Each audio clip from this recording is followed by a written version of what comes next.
प्रितीच्या भाव भयणीनो, तुमकां सगल्यांक देव बरो दीस दिवं म्हणटा.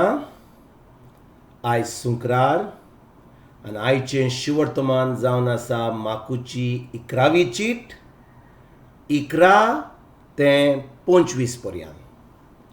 आनी आतां आमी पयलें देवाचें उतर आयकोया.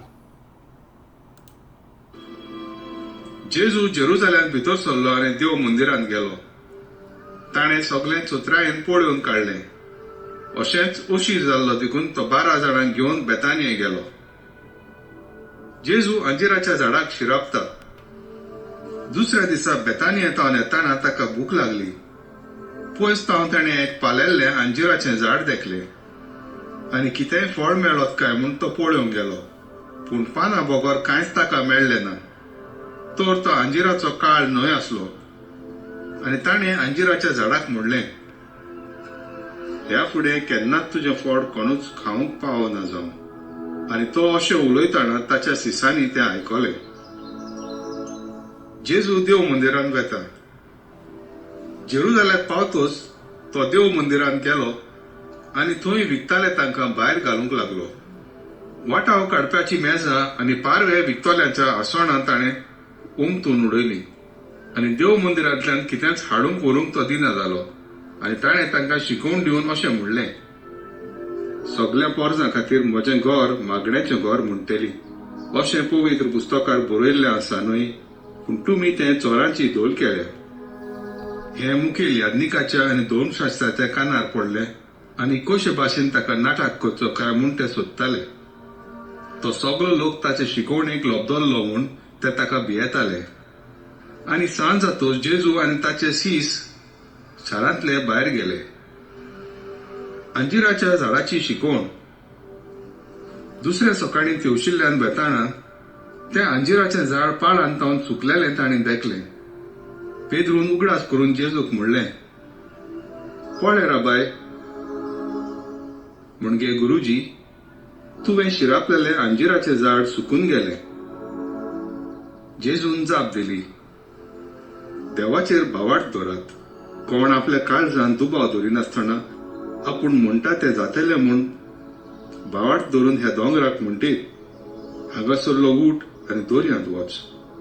तें ताचे सोयरी घडटलें म्हूण हांव तुमकां खरेंच सांगतां.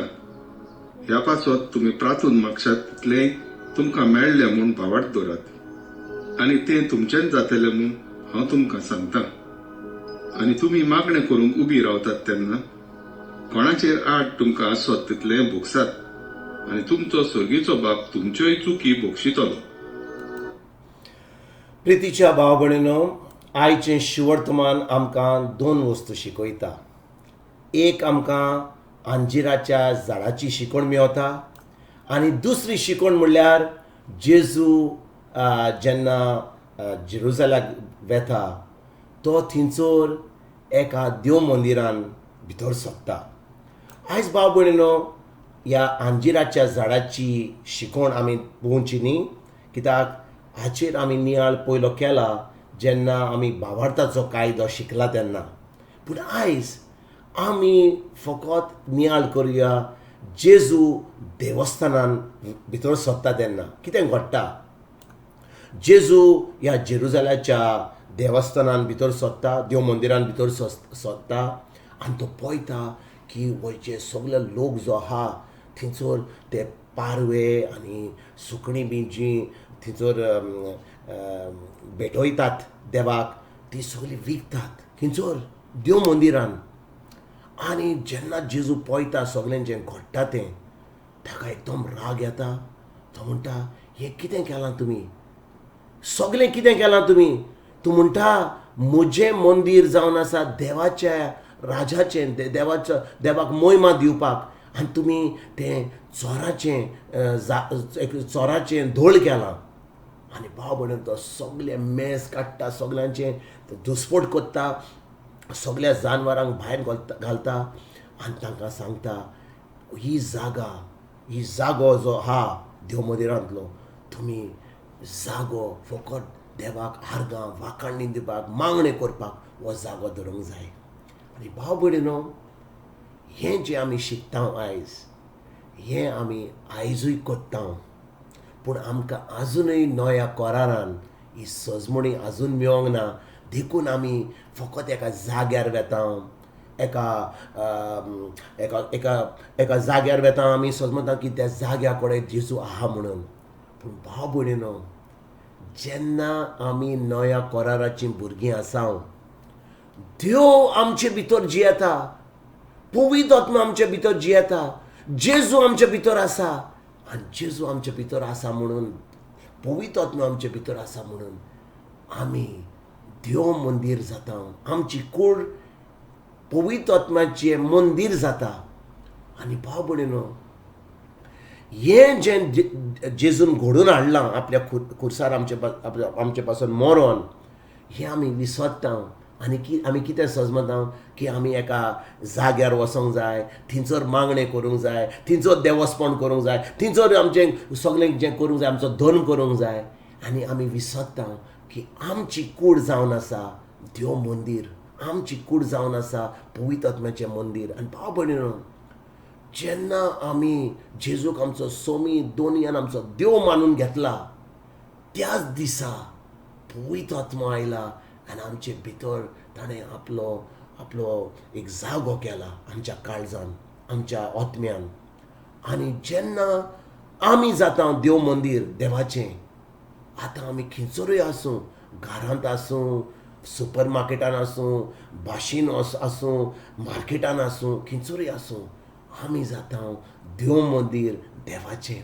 आनी भाव भयणीनो, जेन्ना आमची कूड जाता देव मंदीर देवाचें, आमची उतरां कशीं जातलीं, आमची उतरां कशीं जातलीं, आमची चाल कशी जातली.